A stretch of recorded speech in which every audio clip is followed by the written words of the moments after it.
Welcome again in today's mission.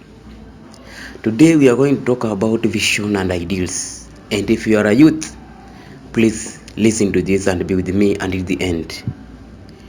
We know that dreamers are the saviors of the world.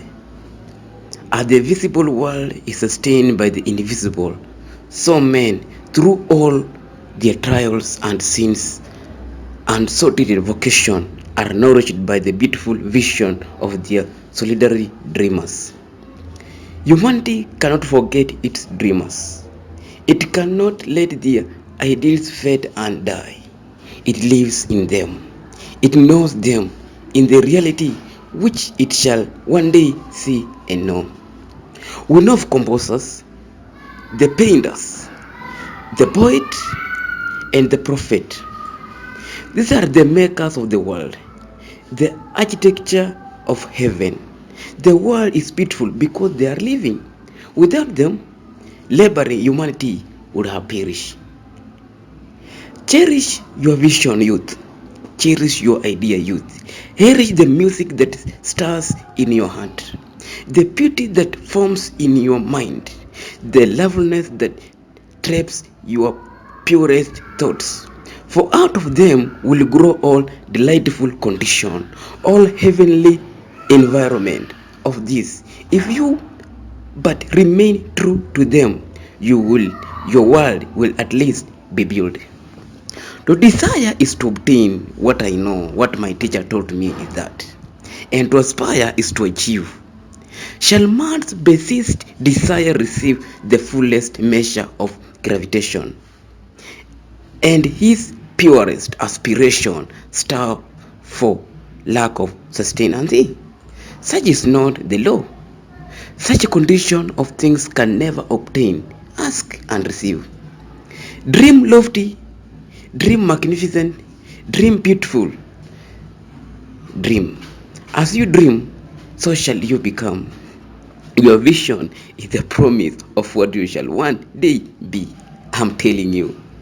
Your ideal is the prophecy of what you shall at last unveil. I know the greatest achievement was at first and for a time a dream. The ochre sleeps in the agon, the parts wait in the eggs, and the highest vision of the soul waking angel stars. Dream are the settling of reality. Dreams are the settling of your future. Dream are everything if you want to be prosperity in politics, in teachings, everywhere. You must start with a dream. You must have that desire. Your circumstances may be unconsciously, but they shall not long remain. So if you but perceive an ideal and strive to reach it, you cannot travel within and stand still without. Here is a youth. Let me tell you a story.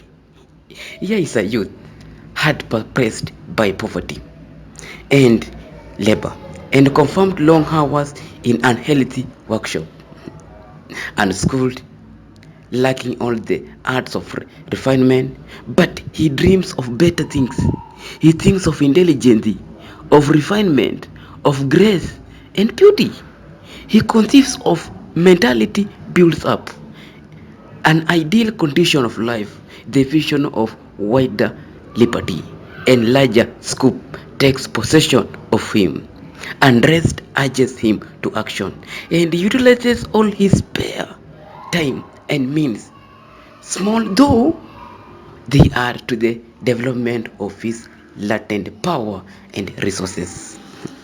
Very soon, so altered as his mind becomes that the workshop can no longer hold him. It has become so out of harmony with his mentality that it falls out of his life as a garment in cast aside, and with growth of opportunity which fit the scope of his expanding power, he passes out of it forever. Years later, we see this youth as full of ground man. We find him as a master of certain forces of the mind which he wields with worldwide influence and almost unequaled power. In his hands, he holds the gods of Gangatic responsibility.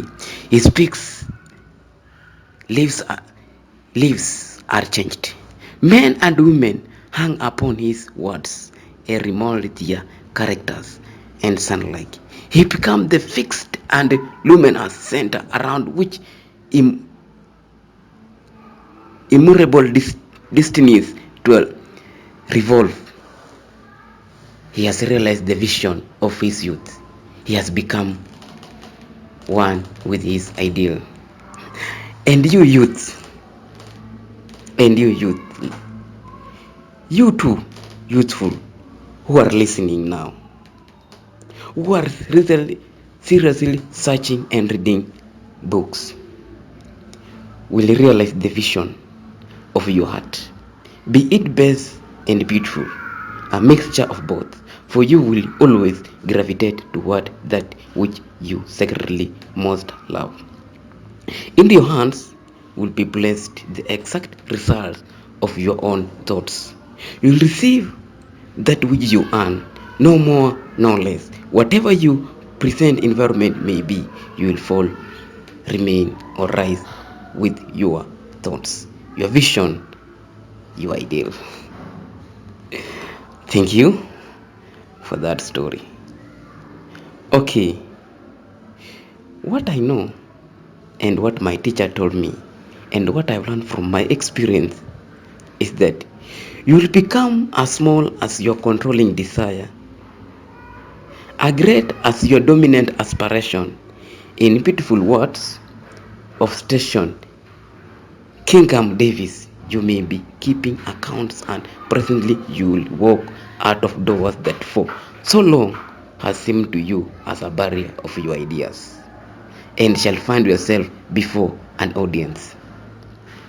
The pen still behind your ears, the ink stains on your fingers, and there shall pour out of the torrent of your aspiration.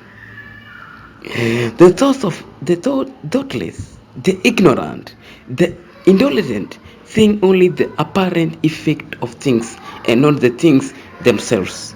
Talk of luck, of fortune, chance. Seeing a man grow rich, they say how luck he is. Observing another become intellectual, they explain how highly favored he is. And noting the saintly character and wide influence of another, they remark how chance aids him at every turn. They do not see the trails, failures, and struggles which these men have voluntarily encountered in order to gain this experience. In all human affairs, there are efforts and there are results, and the strength of the effort is the measure of the results. Chance is not a gift. Powers, materials, intellectual or spiritual possession are the fruits of effort. They are thoughts completed, objects accomplished, vision realized. Vision that you glorify in your mind, the ideal that you enthrone in your heart. This you will build your life, by this you will become. So youth, this was my message today. If you are listening to me, subscribe to my Facebook page as Mastermind Group. Follow me on YouTube, Instagram as Mastermind, and you will receive more and more of my advice. Thank you, thank you, thank you.